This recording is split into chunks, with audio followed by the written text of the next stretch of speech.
Hey, what's up, everybody? It is Multifamily Unplugged. It's Saturday morning.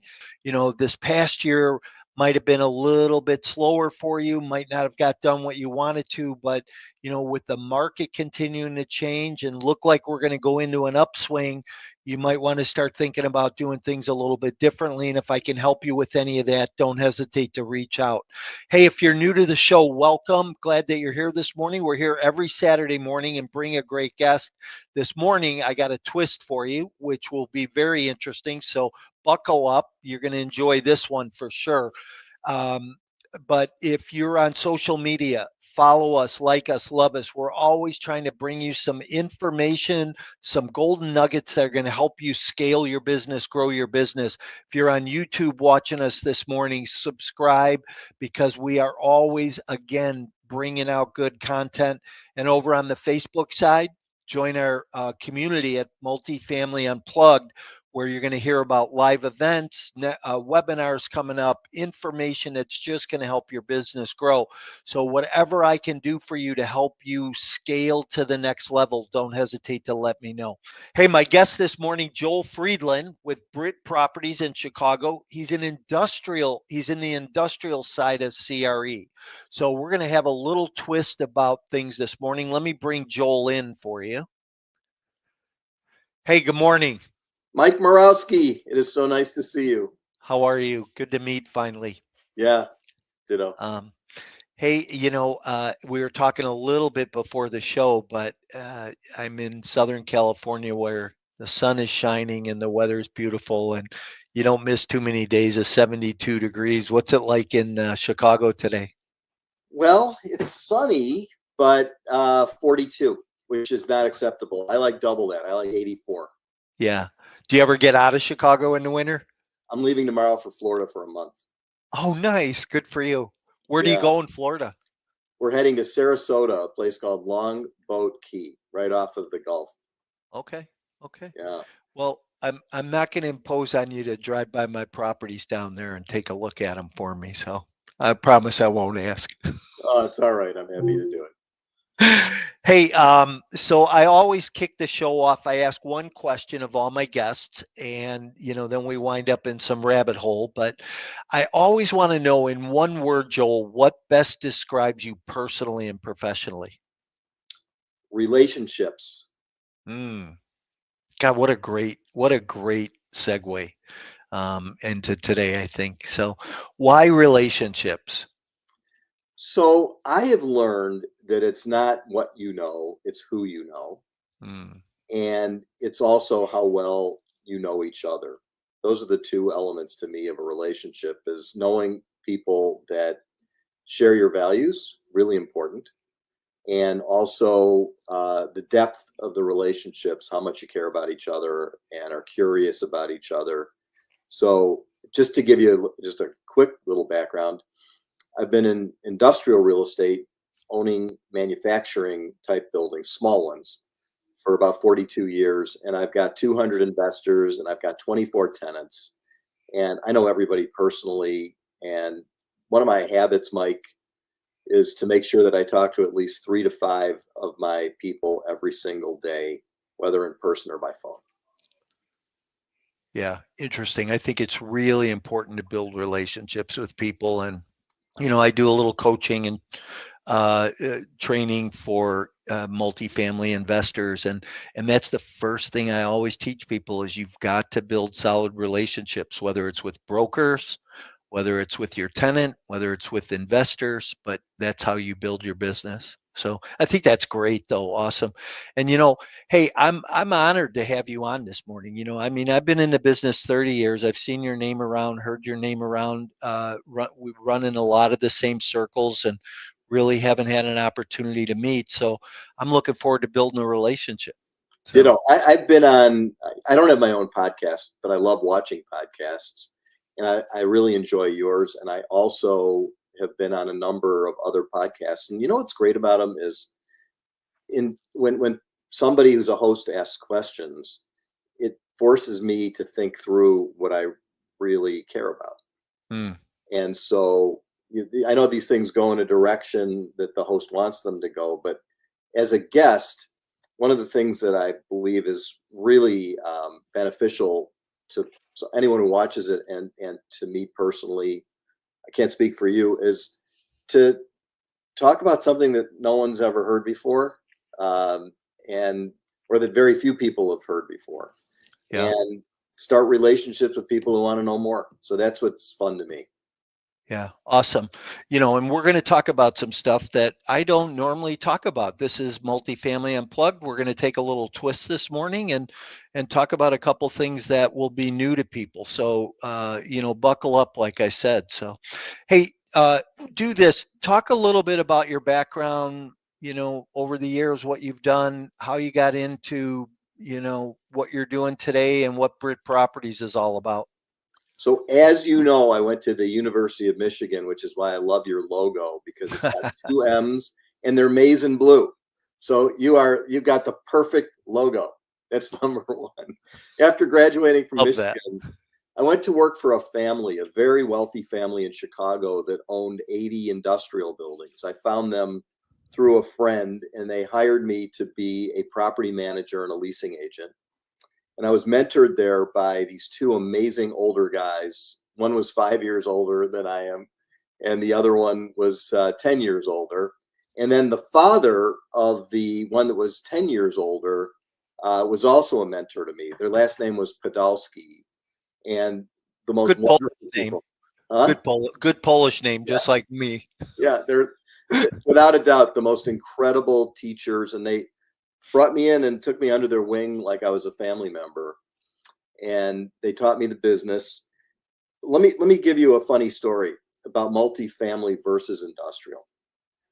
Milt Podolsky, the father, who was about 60 something, like I am now when I met him and he said, Joel, I have an investor that owned a multifamily property in the Chicago area, sold it, and then came to me and said, what do I do with the money?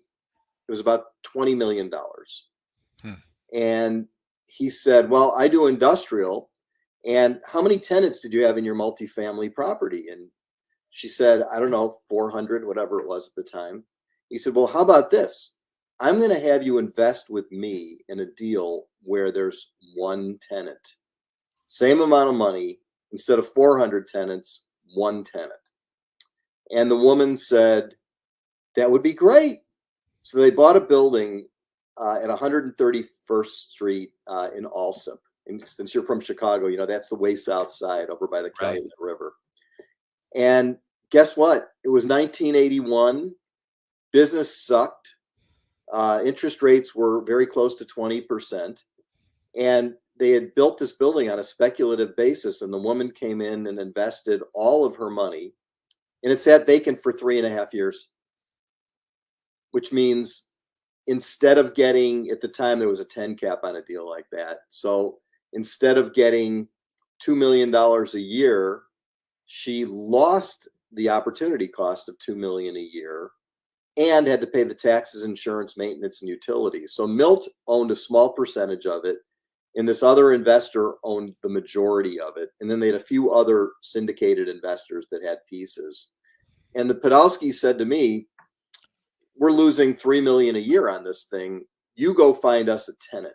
And I was 22 years old. So I went out door to door canvassing and to try to find tenants for their building.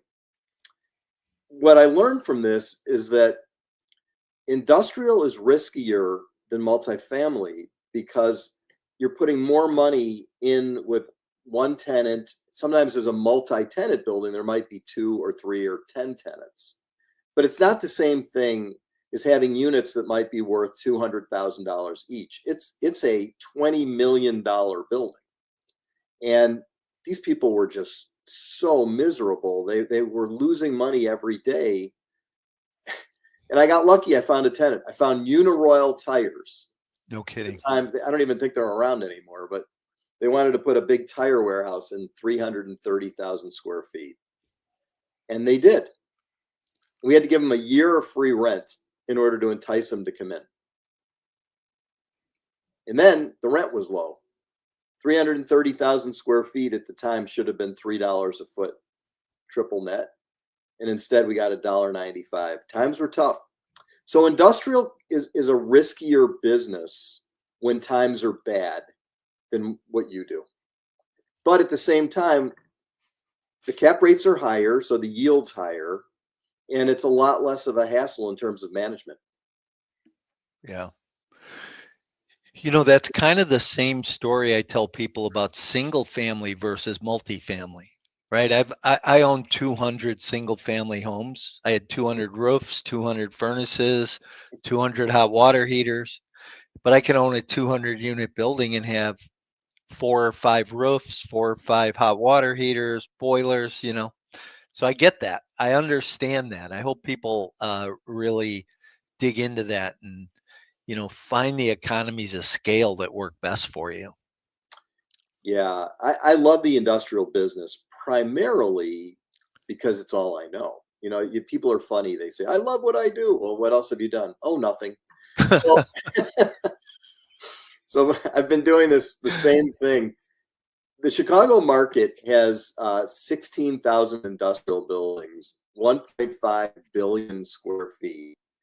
And I just focus on this market because it's so vast that there's not really any reason to go anyplace else. I can be busy every minute of every day and have 15 employees busy every day just working on industrial in Chicago. The thing that I love about it, though, is it's a little obscure. A lot of people don't know about it. Industrial buildings are hidden behind other buildings. You don't really see them. But the kinds of tenants that are out there are so fascinating. Do you know, for example, that the knives used by most restaurants in their kitchens are rented? No. I didn't know that either. So there's an industrial building in Des Plaines, Illinois, right near O'Hare Airport, where they have 60 guys working, sharpening knives. So if you go to Chipotle anywhere in the country, the knives in their kitchen are reused over and over again after being sharpened every 2 weeks. So there's a company called Cozini, and they're all over there in most cities and most large cities in the country.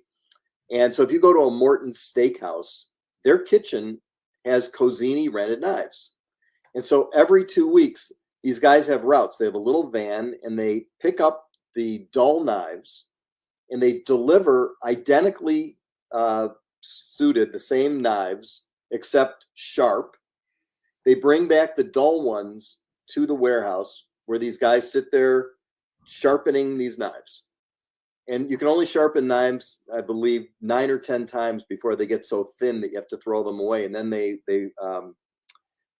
melt them down and they make something out of them so that it's more environment friendly. But think about that. There's a business that sharpens knives and rents them to restaurants. How about this one? There's a company that makes protein bars, and they make them for Dannon Yogurt. Dannon doesn't make their own bars. They contract it out with a company called Element Bars. It's where near where you used to live on the west side of Chicago, at Western and Roosevelt, actually. Okay. Not too far. Yeah. And so in that same building, we have a company that makes walk-in bathtubs that competes with Kohler and American Standard.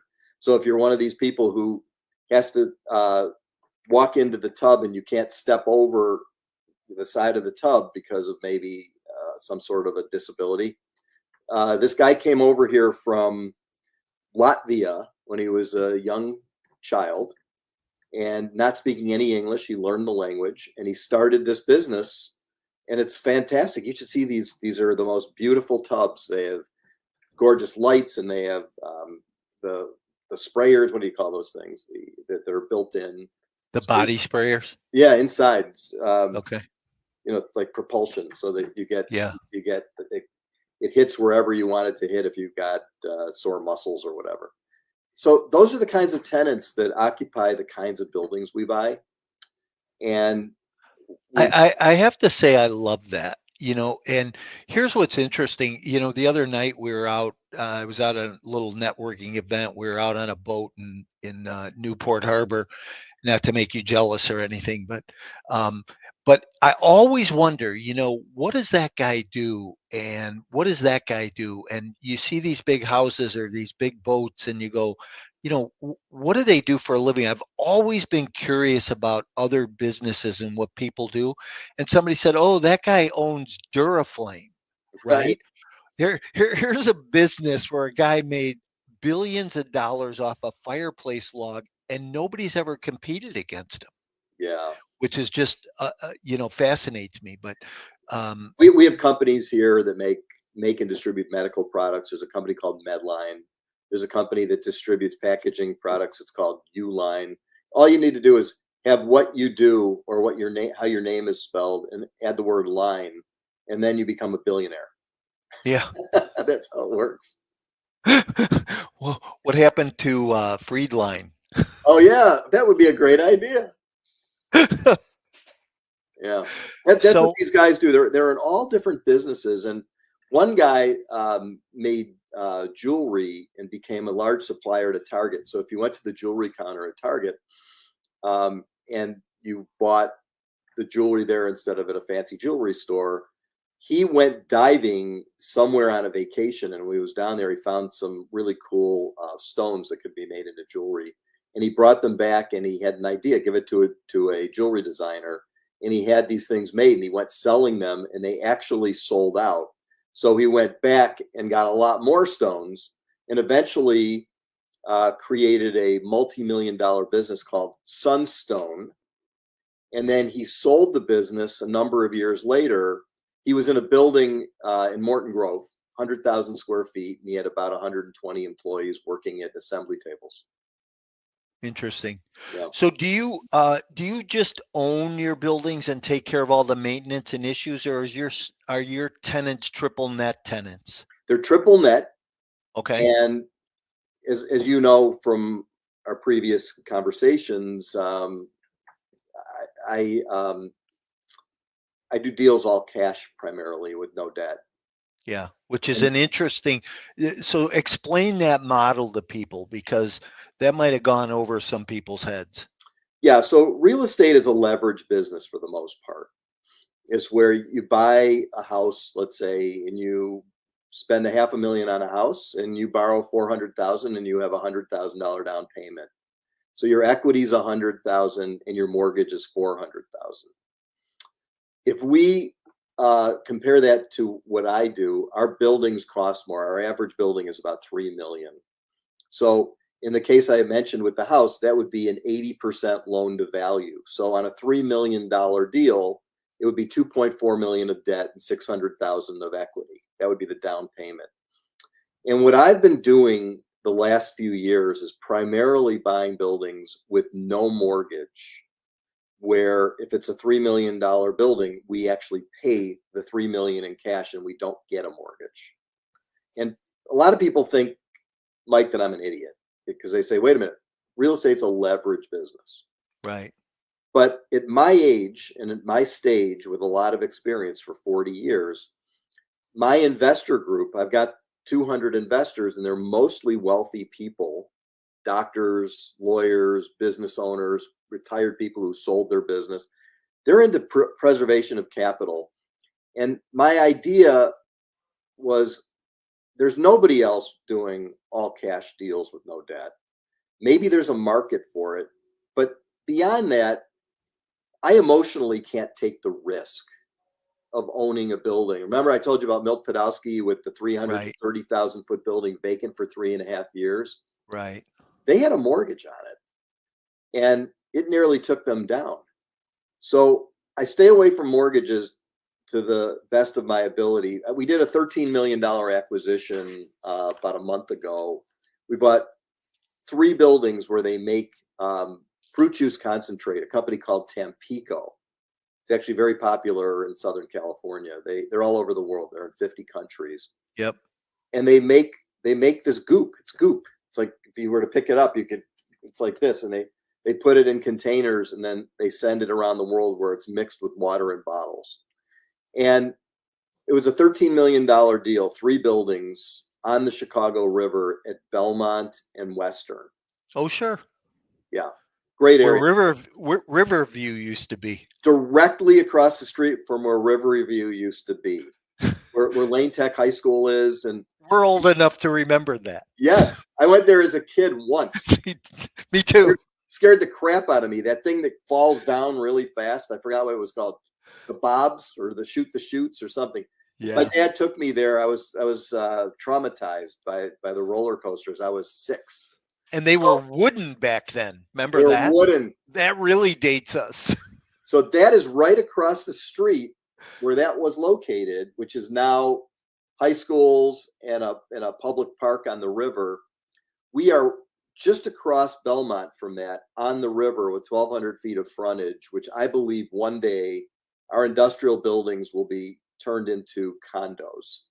Someone will tear them down and develop condos. Sure. For multifamily play, but not for me. I'm going to call you. I'm not going to do it. I'm just going to sell it one day. But 13 million was a lot to raise. I only raised 9 million because if you're raising an average of $100,000 per investor, 9 million is 90 investors. That's hard. Right.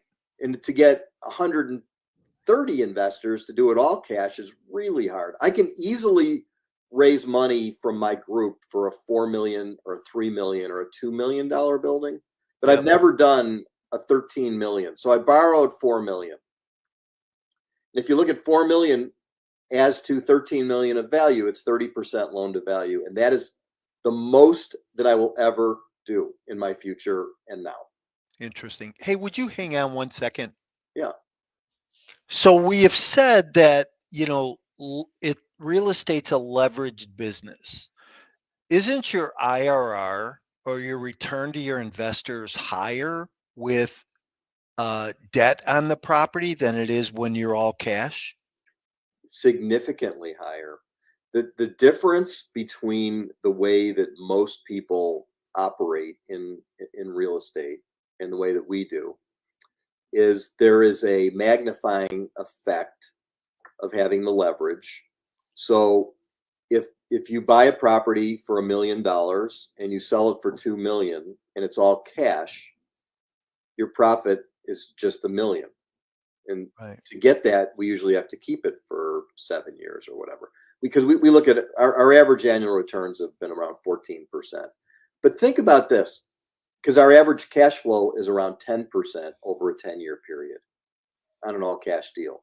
Okay. So in 7 years, we've made 70% roughly, or maybe 60% on our money in cash flow distributions. And then the profit might be 30 or 40% on top of that. That's how you double the money in a period of time that's, let's say, 10 years.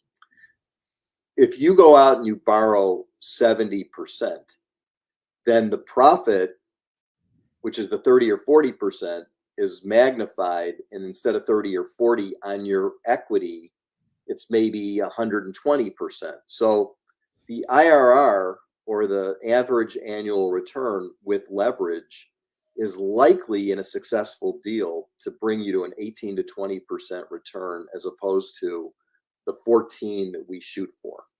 Right. But my audience or my group is really focused on preservation of capital first, and they're really comfortable taking some risk, like with leverage deals, but not all of their money goes into highly leveraged. They look at my stuff as being sort of like a safe harbor for some of their money, so that their portfolio is diversified. But because we have single tenant buildings, our risk is higher. So having no debt is extremely important to us if the building goes vacant.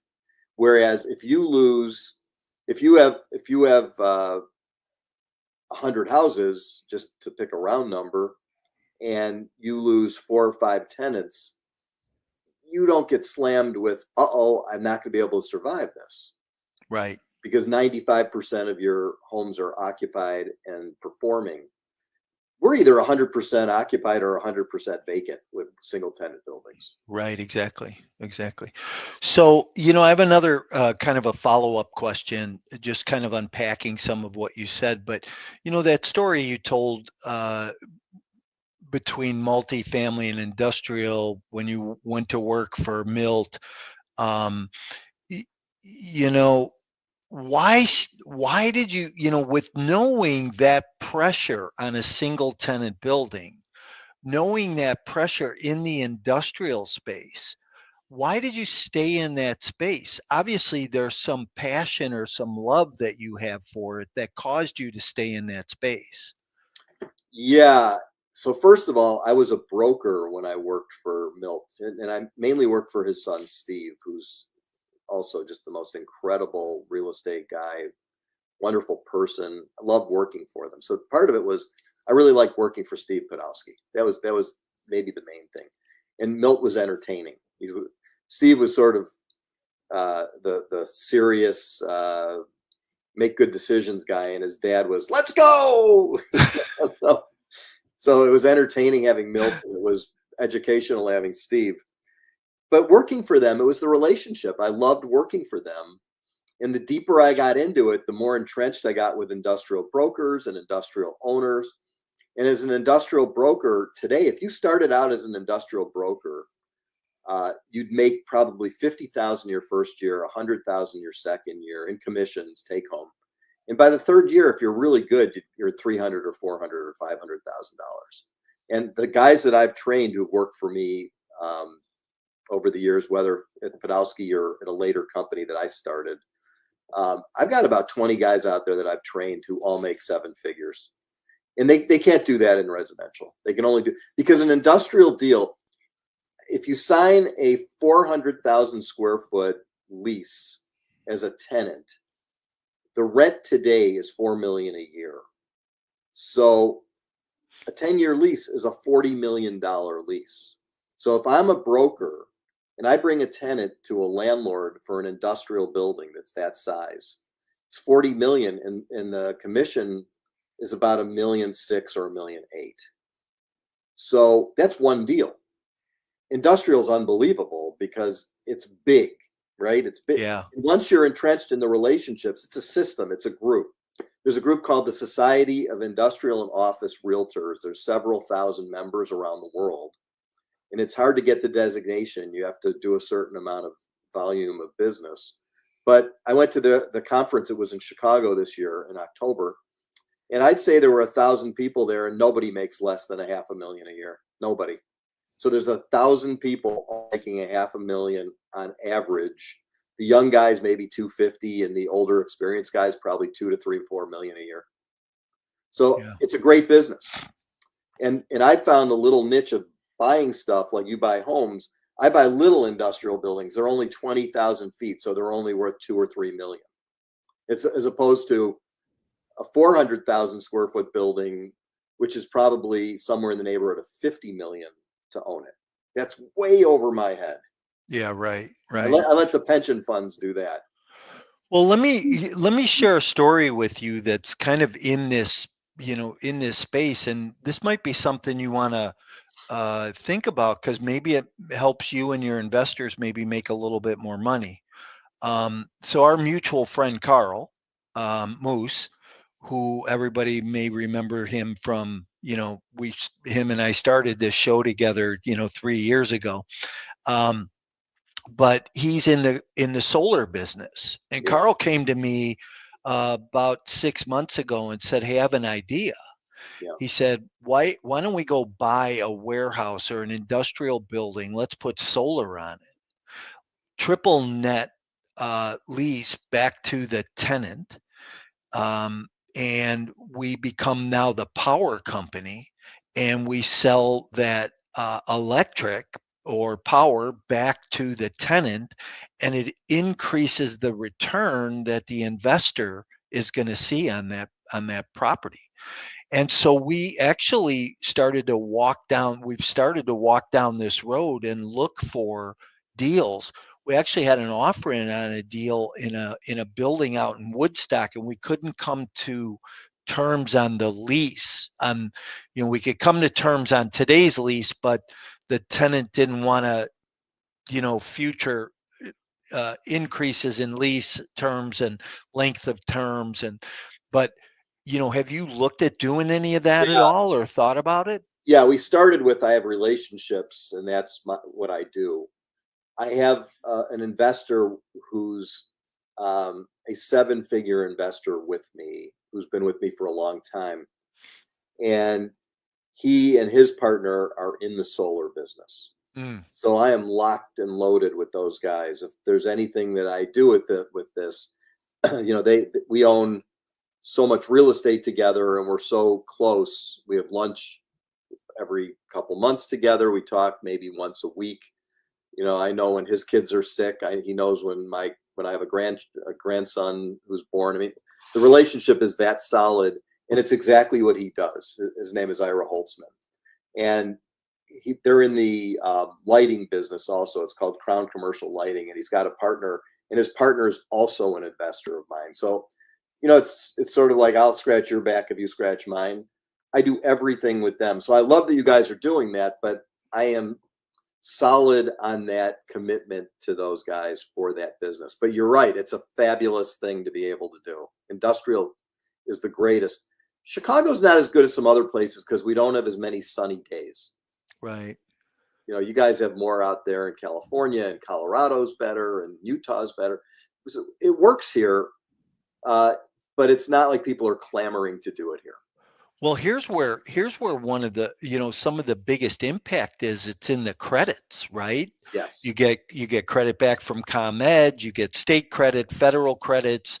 That there's where you don't get those credits here in California, or you don't get them in where I own real estate in Tulsa, Oklahoma. You get them in Illinois, which is, I think it's Illinois, Maryland, and one other state that really have those high credit returns.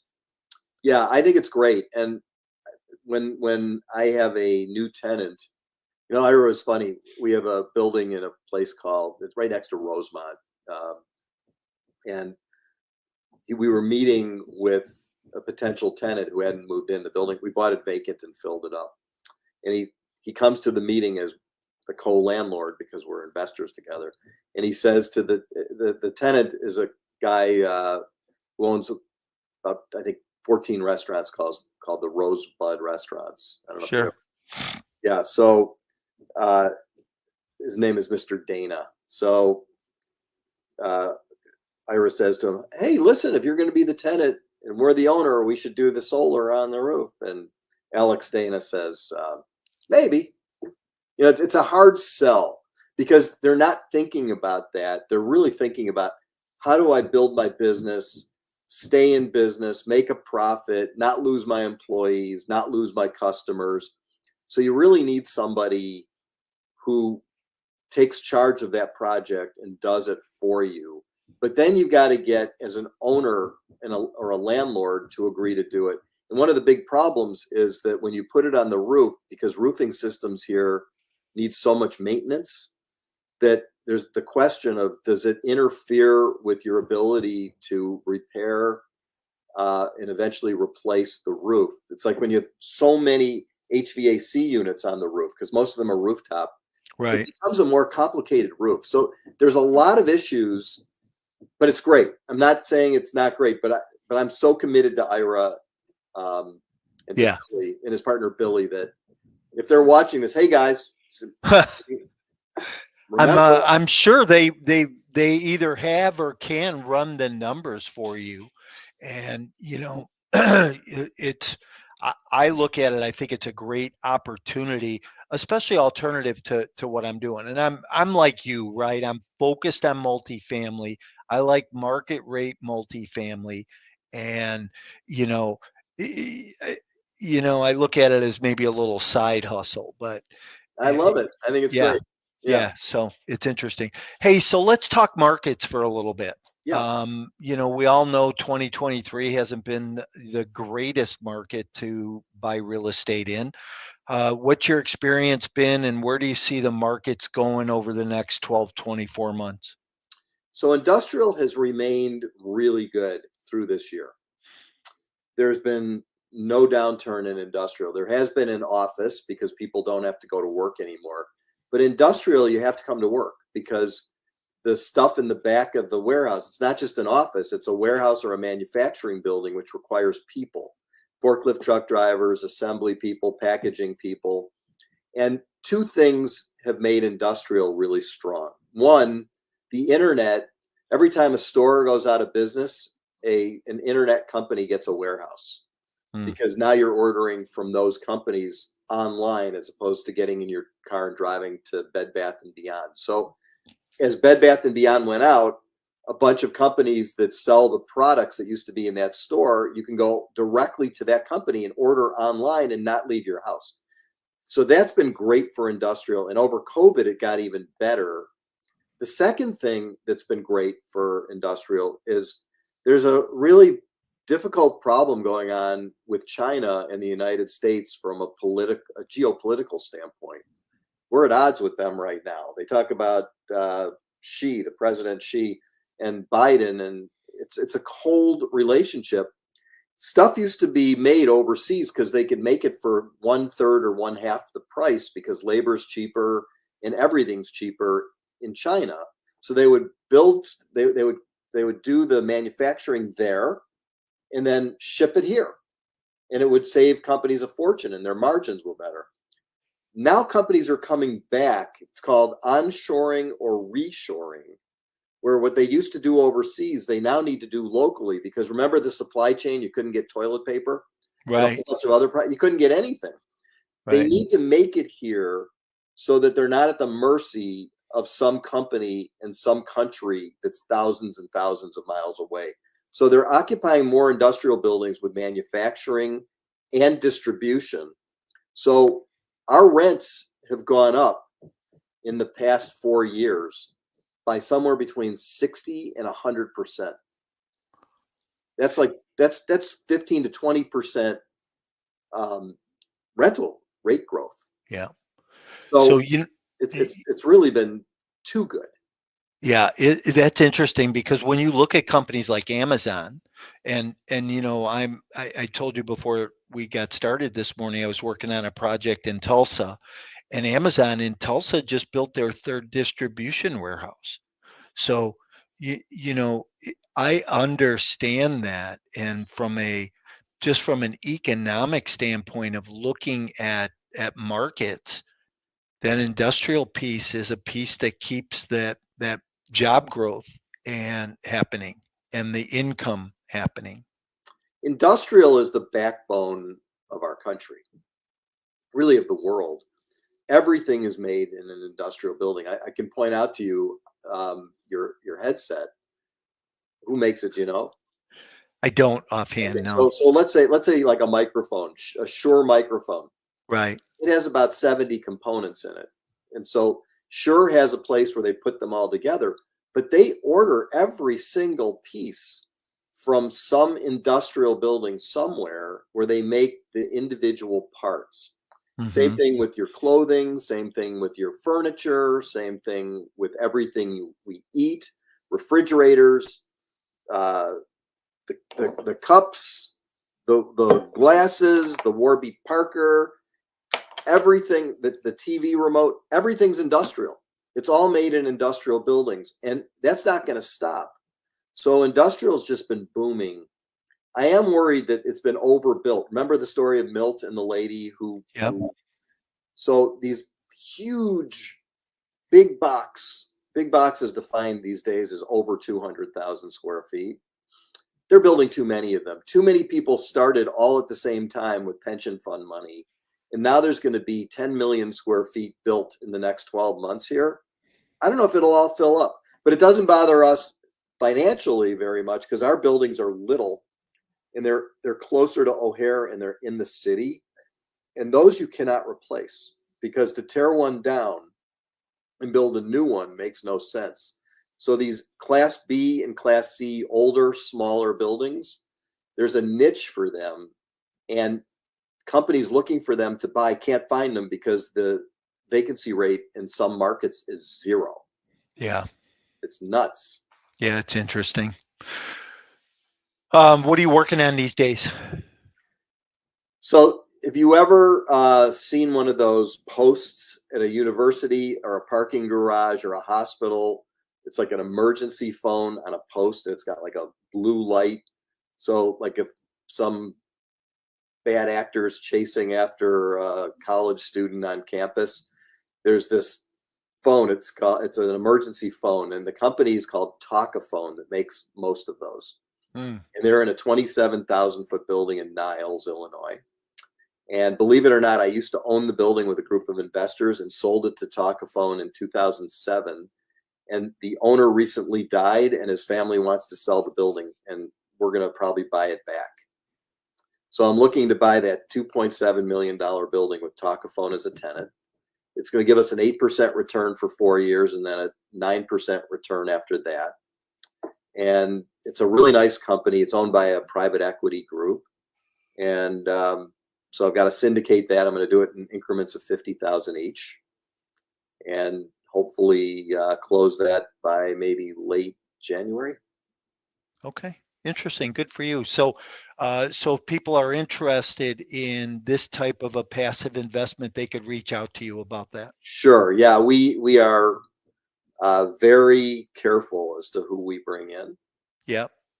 because again, it's all relationships. We want to know each other before they come in. I do 506c offerings, which means we can advertise them, we can talk about them on a podcast, but everybody has to be an accredited investor, or they can't come into the deal. Yep. And they have to be people that we get along with, who trust me and I trust them. And Yep. otherwise it's a mess. Yeah, you're absolutely right. I have, I actually, it's funny you say that. This week alone, I told two people that I don't think you're a fit for us. And, and I don't do that because I just, when you connect with somebody or not. And, when as soon as investors want you to start changing documents or doing something different, you're not a connection with that person. Yeah, this is my draft of my new document. I've got a lawyer in Philadelphia. He's my securities lawyer. His name is Mark Roderick. And we have to be careful how we write these documents so that they're easy to read, so that the investors can understand what they're getting. Mark doesn't believe in legalese. Instead of receive, he says get. If you can say it in 3 letters, he'd rather do that than a word that's 9 letters. I love that. Isn't that great? Yeah. Yeah. Yeah. Yeah. But For a simple South Side Chicago guy like me, it's exactly. yeah. Yeah. So we have the book we put out, and we send it to people. We email it over, and I like when they have a lot of tough questions. That's always the best. It's like I like a discriminating investor who's careful. And the biggest question that they ask me, that's the most important, is about succession planning.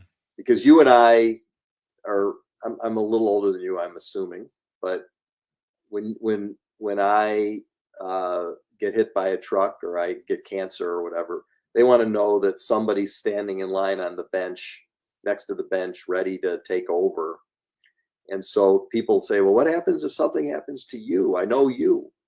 So I've got Eric Schneider, who's 20 years younger, and then my son Sam, who's 20 years younger than that. So there's a succession line of people who know the business and can be in charge of it if something happens to me. And Nice. yeah, that's the question that's the number one stumper for most people. That's interesting. I don't necessarily know. I think because I have a team, a pretty strong team, I don't get that question doesn't come up as much, but I have a great partner who handles all of the stuff that I don't have the brain power to handle. And Me too. you know, Me too. I'm a visionary and big picture guy. And when you give me a set of documents like that, I fall asleep by page 3. So you're like a Milt Podolsky. Milt Podolsky didn't have any patience for any of that stuff. yeah. And Steve Podolsky had patience for all of that stuff. So they were a great team, and he had another brother, Randy, who also was great on details. You got to have your back office. In my case, I've got two guys in my back accounting office who've been with me for 20 years. And without having the back office really in good shape, everything can get out of control pretty quickly. Absolutely. Yeah. So it's good that you have that, somebody who handles that for you. Yeah. Well, listen, thanks for being here this morning. I appreciate it. This has been very insightful. What do you want to leave investors with? And please tell them how they get in touch with you. Sure. I'm Joel at britproperties.com, BRIT1T. That's my email. And the biggest thing that I think is important to say is that I've been through battles, and there are future battles. Nothing is easy. It's not simple. I've heard you say it. It's complicated. There's work to do, and our work is never done. And someone who says, "Yeah, it's easy. Invest. We always make money." They're full of it. So you and I both agree that we have to work hard, and that's the message. It's hard work. Yeah, absolutely. Hey, best book you ever read? The Four Agreements by Ruiz. Fabulous. Yeah, love that book. That's awesome. Hey, I appreciate you being here this morning, and I would encourage people, if they're looking for something different, if they're looking for some diversification in their portfolio, whether they're in the stock market or whether they're in multifamily and looking for, I've had a couple multifamily investors lately say, "Hey, I need to diversify into something else a little bit. This might be a great vehicle for them." Yeah, and vice versa. My people who watch this might be interested in what you're doing. Yeah. So you and I should probably continue to build a little bit of a relationship. So I would love that. yeah, me too. Thanks for being here. I appreciate it. And everybody, remember, we are here every Saturday morning at 10 o'clock Central Time, where we're going to bring you some twist, somebody who's going to share with you something you don't know, and is going to help give you that golden nugget to help build your business. But if Joel can do anything for you, don't hesitate to reach out to him. If I can help, don't hesitate to reach out for me.